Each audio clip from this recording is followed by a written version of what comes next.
Hey, Vsauce, Michael here.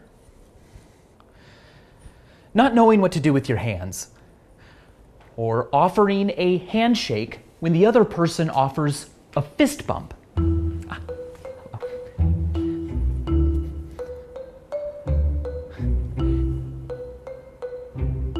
Forgetting someone's name.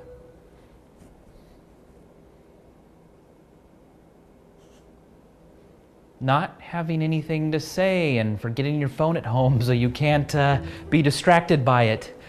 Getting caught staring at a stranger. Striking up a conversation with someone you don't know in a bathroom. Someone oversharing, telling a group too much information. Overhearing a couple breaking up. Noticing food in someone's teeth, but not telling them, and well, now it's been too long and bringing it up would be weird. Smelling a fart in an elevator that wasn't yours, but well, now you can't even react to it or mention that you've noticed it or pretend you even know what a fart is.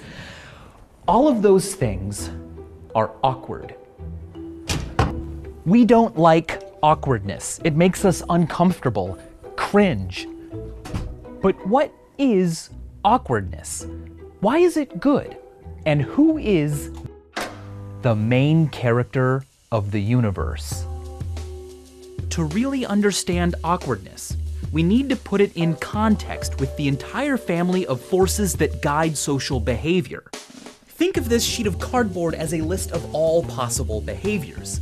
It's not infinite because of the limits of science and biology. You can't move faster than light or be in two places at once. You can't wear pants made out of molten lead. Next, there are legal limits, the laws of the state. They delineate what you agree not to do, lest the authorities punish you. Murder, stealing, speeding. What's left is molded by the finer tool of social expectations. It's not illegal to chew with your mouth open or not cover a sneeze on a crowded bus or act disrespectfully, but it is frowned upon, punished not by the police, but by social ostracism, public opprobrium, being called rude, gross, mean, annoying. Awkwardness is the finest tool. It sands social dynamics by smoothing out what even etiquette doesn't rule on. It's not a violation of the laws of physics to accidentally hug someone for longer than they expected. It's not against the law either, and the etiquette for how long a hug should last isn't black and white. But it is awkward. Like touching a hot stove or getting a parking fine or losing friends, awkwardness nudges us to avoid certain actions in the future and smooth things out when they happen. People who demonstrate self-consciousness when needed are communicating cooperative intentions, which helps them get along well with others. It's no coincidence that brains susceptible to feeling occasional awkwardness would become so common. They're successful at cooperating, at social life. Feeling awkward shows that you understand and are keen on smooth social exchanges. Now, too much or too little concern for social rules isn't healthy, but research has found that just the right amount is great. When a person shows remorse or embarrassment or awkward discomfort when appropriate, others perceive them as being more trustworthy and their actions as more forgivable. And it's not just perception. Such individuals also tend to be more objectively pro-social when tested, kinder, more generous. Even when a person is completely oblivious to a faux pas they've committed, awkwardness still arises. People around them can feel uncomfortable. It's called vicarious embarrassment, and it's a function of empathy, the ability to feel what others feel, or will feel when or if they realize what they've just done. The more EEE someone is, that is, easily empathetically embarrassed, the harder it is for them to sit through other people's cringe-inducing moments, even fictional ones like in cringe comedy. Research has found that being more easily empathetically embarrassed does not correlate to being more easily embarrassed yourself. Instead, it's linked to being more empathetic. an important capacity for social creatures to have. Our seemingly counterintuitive attraction to viewing cringy moments, like say bad American Idol auditions, is perhaps then just a light form of morbid curiosity. You may think that awkwardness is totally different from physical pain or outright name-calling, but your brain would disagree. You see, research has found that social missteps activate, among other regions, the secondary somatosensory cortex and dorsal posterior insula, areas of the brain that are also connected to the sensation of physical pain. Our brains process the breaking of social standards and the breaking of bones through similar neural pathways.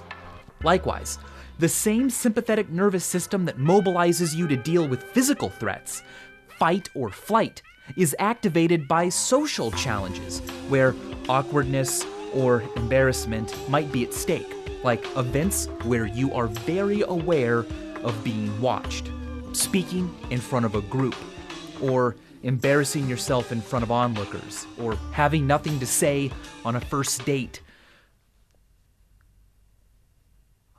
Awkward silence. Your blood pressure increases, causing you to overheat and sweat.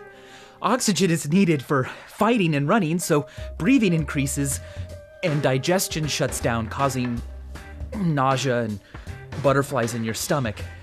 Your body instinctively contracts into a protective fetal position, and fighting that reaction to act natural makes you shake.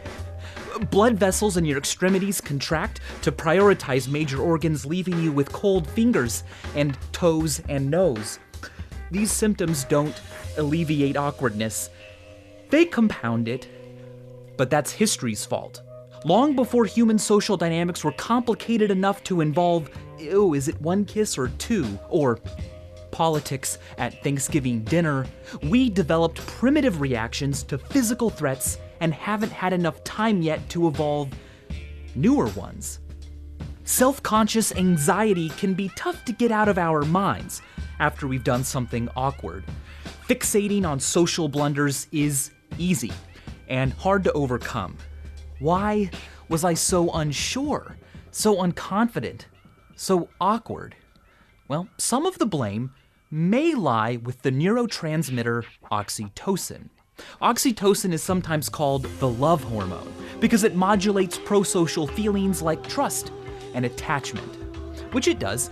In fact, nasal sprays of oxytocin are being used to increase trust during couples therapy and in the reduction of anxiety and depression.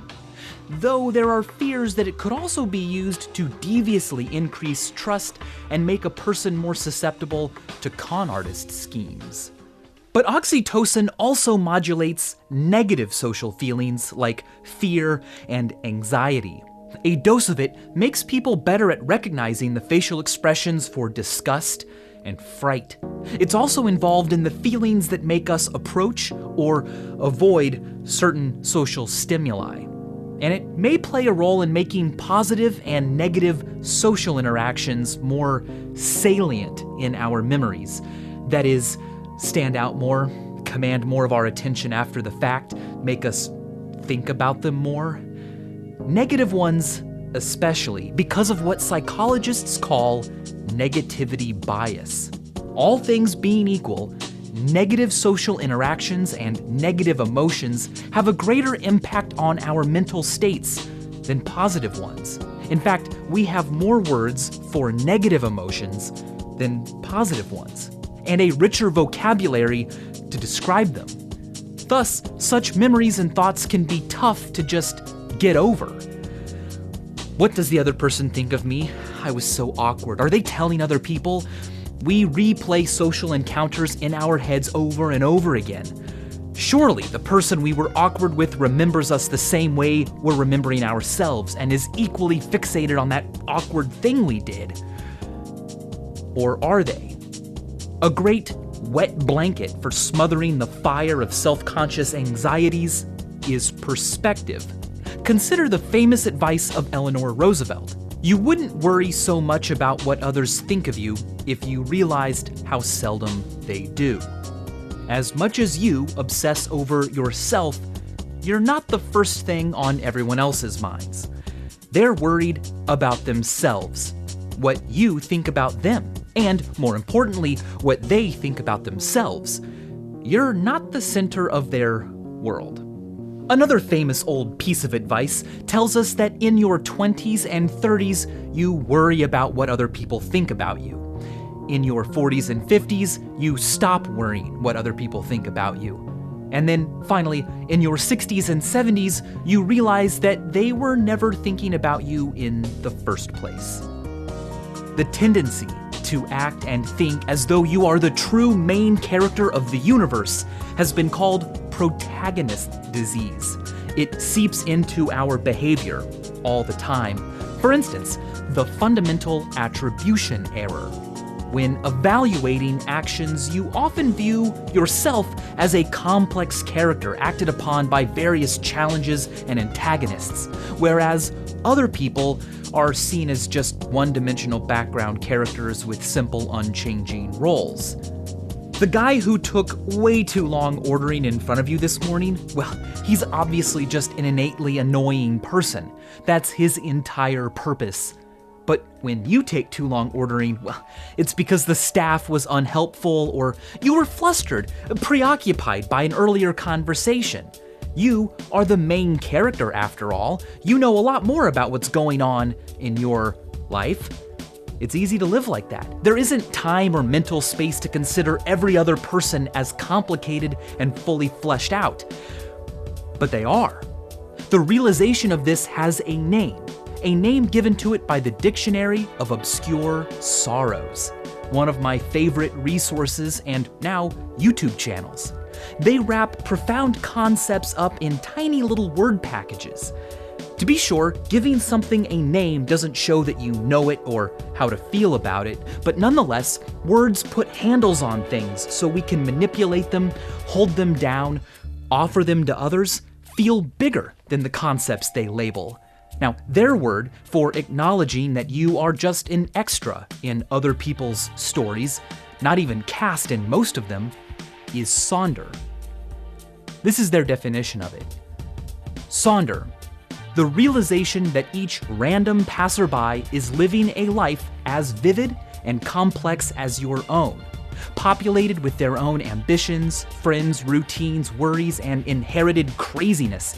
An epic story that continues invisibly around you like an anthill sprawling deep underground with elaborate passageways to thousands of other lives that you'll never know existed, in which you might only appear once, as an extra sipping coffee in the background, as a blur of traffic passing on the highway, as a lighted window at dusk.